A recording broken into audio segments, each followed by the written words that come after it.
सिद्धि पढ़ने में होशियार और बहुत ही समझदार। एक बार जो पढ़ ले, मानो उसके जहन में वो किसी कार्बन कॉपी की तरह छप जाता। एक दिन सिद्धि की माँ उससे कहती है, अरे बेटा, सारा दिन पढ़ती रहती है, कभी थोड़ा बाहर भी घुमाया कर। अरे सिद्धि की शादी करा दो, कहाँ से लाऊंगा इतना पैसा? पहले तो पढ़ाओ, फिर जब कमाए खाने का वक्त आए तो किसी और के घर वो कमा कर खिलाए। अरे ना बाबा ना। नहीं पापा, ऐसा मत बोलिए, मैं शादी नहीं करूंगी और अभी तो मेरी डॉक्टरी की पढ़ाई शुरू होने वाली है। तो क्या लाखों रुपए लगाऊं मैं पढ़ाई में और फिर लाखों शादी में? पागल समझाए क्या? सिद्धि कुछ कहती है कि उसकी माँ बोल पड़ती है, लेकिन उसकी पढ़ाई का खर्चा तो सरकार उठा रही है। सिद्धि को माँ की बात अजीब लगती है। वो सोचती है कि माँ आखिर झूठ क्यों बोल रही है। पिता के जाने के बाद वो पूछती है, माँ क्यों झूठ बोला पापा को? पढ़ाई का पैसा कहाँ से आएगा अब? सिद्धि की माँ अपने सोने के कंगन को देखकर कहती है, मैं किसी भी तरह तेरी पढ़ाई कराऊंगी, लेकिन तेरी शादी जैसा बेतुका फैसला ना लेने दूंगी। हाँ। सिद्धि माँ के गले लग जाती है। खैर, डॉक्टरी की पढ़ाई के दूसरे साल ही पिता कहते हैं, सिद्धि की शादी तय हो गई है, अगले महीने को इसी दिन उसकी बारात आ जाएगी।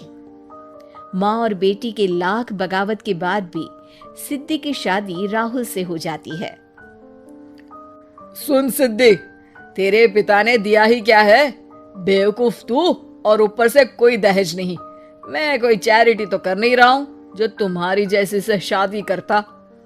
सिद्धि समझ नहीं पाती कि ये ऐसा क्यों बोल रहा है। अगले दिन सास कहती है, अरे सिद्धि, सुना तू मेरे बेटे से शादी नहीं करना चाहती थी, बड़ी डॉक्टरी की पढ़ाई कर रही थी। अरे तेरे से अच्छे रिश्ते थे, वो तो तेरे पिता ने हमें दहेज का लालच दिया और दिया कुछ नहीं। देखिए, दहेज तो पल भर का मोह है। अच्छी बहू घर और समाज दोनों को खड़ा करने में सार्थक भूमिका निभाती है, ये तो मानते ही होंगे ना आप? अरे बस बस, इतने मोटे मोटे शब्द ना बोल, हम ना पिघलेंगे। सिद्धि बहू, जरा भाग कर अपने पिता के घर जाओ और 50,000 रुपया लेकर आओ। दुकान पर इस महीने बहुत ही घाटा हो रहा है, लगता है तेरे कदम ठीक नहीं है। ये क्या कह रहे हैं पापा आप? मेरे बाबूजी कहाँ से लाएंगे इतने पैसे? मेरे पढ़ाई के लिए भी पैसे नहीं थे, तभी तो पापा ने आपके घर मेरी शादी की है। तभी उसका पति वहां आ जाता है और उसे जोर से चांटा लगा देता है।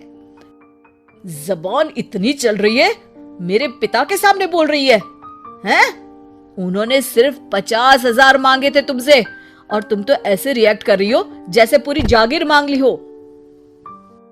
सास सिद्धि का हाथ पकड़कर उसे घर से बाहर कर देती है और वो सीधे अपने माँ बाप के घर चली जाती है।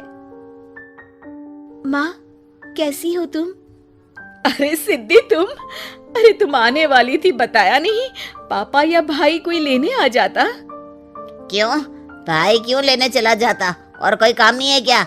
इसकी शादी में जो पैसे लगे हैं वो पेड़ से थोड़ी ना तोड़े थे, वो कर्जे भी तो चुकाने हैं। मैं और तेरा भाई दिन रात मेहनत करते हैं तब ये पैसे आते हैं। सिद्धि ये बात सुनकर हैरान रह जाती है। वो किस तरह कहे कि उसे तो और पैसे लाने के लिए भेजा गया है। वो माँ से मिलकर चुपचाप वापस चली जाती है। अरे कहाँ है झोला? कैसा झोला माँ? अरे माँ की बच्ची, पैसों को झोले में डाल के ही लाई होगी ना, इतने पैसे मुट्ठी में दबा कर तो लाई नहीं होगी। पापा के पास पैसे नहीं है माँ, अब वो कहाँ से लाए इतने पैसे? तभी वहाँ ससुर जी आ जाते हैं। अरे वाह, कहाँ से लाएंगे? हमने तो जैसे यहाँ पैसों को छापने की मशीन लगाई है। पैसा है तो दो, वरना दफा हो जाओ यहाँ से। सिद्धि जोर जोर से रोती हुई अपने कमरे में चली जाती है, लेकिन उसके बाद उसके साथ जो होता है वो उसने कभी सोचा भी नहीं था। सिद्धि का दरवाजा कोई जोर जोर से खटखटाता है। जैसे ही दरवाजा खोलती है, उसका पति और देवर खड़े होते हैं। लाओ लाओ, मैं अभी इस पर तेल डालकर जला देती हूँ। सिद्धि ये सुनकर डर जाती है। नहीं नहीं, मुझे मत मारो।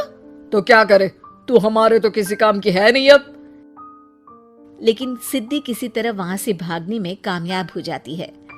वो एक पेड़ के नीचे बैठकर सोचती है कि वो कहाँ जाए, क्योंकि पिता के घर में भी उसे स्वीकारा नहीं जाएगा। उसे भूख लगती है और पास की मिठाई की दुकान से समोसा लेकर बैठ जाती है।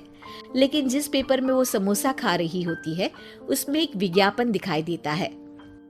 अरे, सरकार की ये योजना तो बहुत अच्छी है, इससे तो मैं अपनी आगे की पढ़ाई पूरी कर पाऊंगी। सिद्धि सीधे उस सेंटर में पहुंचकर वहां के लोगों को सारा हाल सुनाती है। हम लोगों को तो तुम जैसे टैलेंट की तलाश ही रहती है। तुम बिना चिंता के यहाँ पढ़ाई करो और किसी भी चीज की जरूरत हो तो हमें बताना। सिद्धि का जीवन वहां से बदल जाता है और एक दिन ऐसा आता है जब सिद्धि एक मशहूर डॉक्टर बनती है। एक दिन सिद्धि अपने कैबिन में बैठी होती है, तभी राहुल यानी कि उसका पति वहां आता है। डॉक्टर मेरी माँ को बचा लीजिए, वो बुरी तरह से जल गई है। शहर में सिर्फ आप ही है जो मेरी माँ को बचा सकती हैं। लेकिन ये क्या? सामने सिद्धि को देख राहुल हैरान हो जाता है। तुम? हाँ, मैं। हाँ, देखो ना, ईश्वर का भी कैसा खेल है।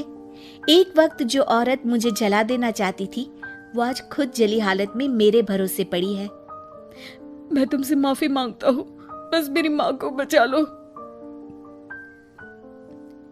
अपना काम तो मैं करूंगी ही, क्योंकि डॉक्टर होने के नाते ये मेरा फर्ज है, और इंसान होने के नाते इंसानियत।